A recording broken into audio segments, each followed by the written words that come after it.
I'm Gwen Preston of Resources Maven. I'm here at the Metals Investor Forum in Vancouver in May with Mike Gunning of VR Resources. Mike, I wanted to talk about copper. You guys are obviously exploring for copper as well as precious metals, but copper is, I think, getting less attention than it deserves. There was a new BMO report that came out that captured this growing copper deficit. Their estimates are that between 2025 and 2030, the market will be in deficit on average 5 million tons a year. That's like a quarter of the market. It's a huge problem. It is. Most people in Vancouver know me from the uranium space. And in 2003, there was about a 45% supply deficit on primary mine uranium.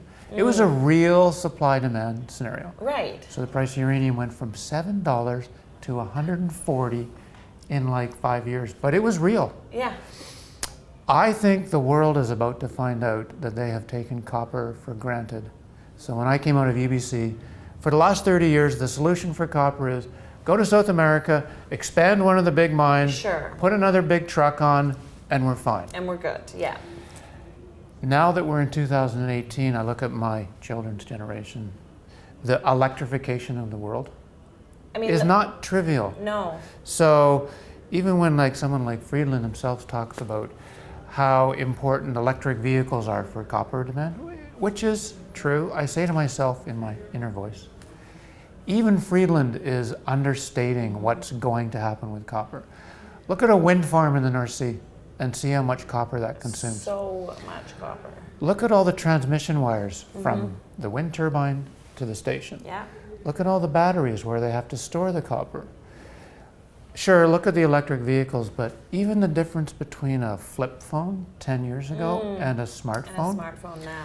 So don't get me wrong, cobalt, lithium, all these metals are important, but if you look at baseload generation, transmission, usage, like an iPhone, and battery storage, what is the common denominator? Copper. Copper.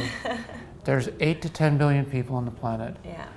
And Friedland is understating what is about to happen. And I really think in my lifetime, we have taken copper for granted, and we are about to get that back in our face. And when we look now at this, I mean, that's the demand side. When we look at the supply side, there's some really interesting ways of laying it out graphically. You can sort of do charts of when projects are coming on stream and how big those projects are, big bubbles for big projects. And basically from here forward, up until now, there have been some larger projects, Las Bambas and whatnot, that have continued to come on stream. But basically from now going forward, there are no big projects. There are none. And like you say, we've relied on these big projects. Copper market's a big market, 21 million tons a year. Yeah. We've relied on big projects to generate most of that copper, and there literally just aren't any. So here's what the segue to VR, what I want to do as a solution to that problem is also, Gwen, if you go over the last 10 years and look at how much money has been written down and written off on copper projects, I'm not criticizing projects or countries, but I'll name a few. Pakistan, Mauritania, DRC, Mongolia, heaven forbid Alaska. And one of the reasons we don't have new projects coming on is because of what I would call political risk, jurisdictional risk. Sometimes it's infrastructure risk where you're at 5,000 meter elevation and things are getting expensive.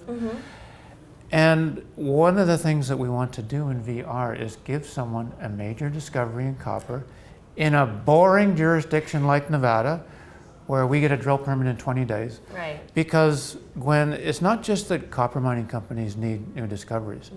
They need them in a place where they can develop them and mine them. Yeah, absolutely. And that is what I think people don't realize is in the last 20 years, especially the last 10 years, is how beaten up the global copper mining space is. And I think that's going to produce two kinds of opportunities. There's going to be a lot of opportunity for investors who recognize that the copper price has to strengthen going forward. So to just invest in copper producers and make money on cash flow the side of it. And then there's the opportunity for the explorers, those teams that are out there with the kind of perspective that you have, looking for these new discoveries. From the small scale all the way through to the big, they're all going to be necessary because the supply gap is so significant. So what you're saying is that what investors need to realize, you make money in two places in our business. discovery here and cash flow in a good operation here. Yeah. And you're right, the price of copper goes up and Escondida is going to make more money. Teck is going to make more money in Highland Valley, and that's true. Yeah. But if you are discovering during that price cycle move, as I was fortunate enough to do in uranium in the basin with Hathor and Rough Rider, you have the excitement of a discovery in the market with the excitement of the uranium mining companies. They're making money. Exactly. They want new discoveries. And so in my case, here's an example of Fukushima happens. It wipes out 35 to 80% of our entire industry. Gone. Poof, in an instant. A year later, Rio Tinto writes a check for $650 million for Rough Rider. And you say to yourself, wow, Yeah. that was not an easy check for Rio Tinto to make. The price of uranium had collapsed. Fukushima destroyed the industry. Rio had taken a write-down on Alcan, $18 million. Right, yeah. When you make big discoveries, world-class discovery attributes in a world-class boring district like Saskatchewan, when they operate outside of what I would call the macroeconomics, it doesn't matter what's going on over there. Yeah. Rio Tinto wanted Rough Rider. They needed, yeah. I really think when you can do that in copper in the next couple of years, Yeah. the copper mining companies are going to start to make more money. And they are going to want new discoveries. Yeah. And I want VR to give them one in Nevada. I hope that's Not Pakistan. right. We are near a road. We're near a power line. We're near a railroad. We get a permit in 20 days. Nevada's been a mining jurisdiction for 130 years since Comstock. So for VR, the risk is about exploration risk, but the reward profile is potentially explosive. It is. Yeah. It's because of the scale of the project, the location of the project, and copper. And the fundamentals of this market, which are just... I'm telling you, Gwen, we are going to find out as a society just how copper intensive this little electrification project is. And we're going to realize that we don't have enough. Yeah. It's going to happen. Well, it'll be a really interesting space to watch, and VR is a really interesting story within it. So Thanks, best of Gwen. luck out there. We're 4 years into this, Yeah. and we have conviction. Yeah. So I'm not going to stop. I know. Yeah. Thanks, Gwen. Thanks very much. Thank you.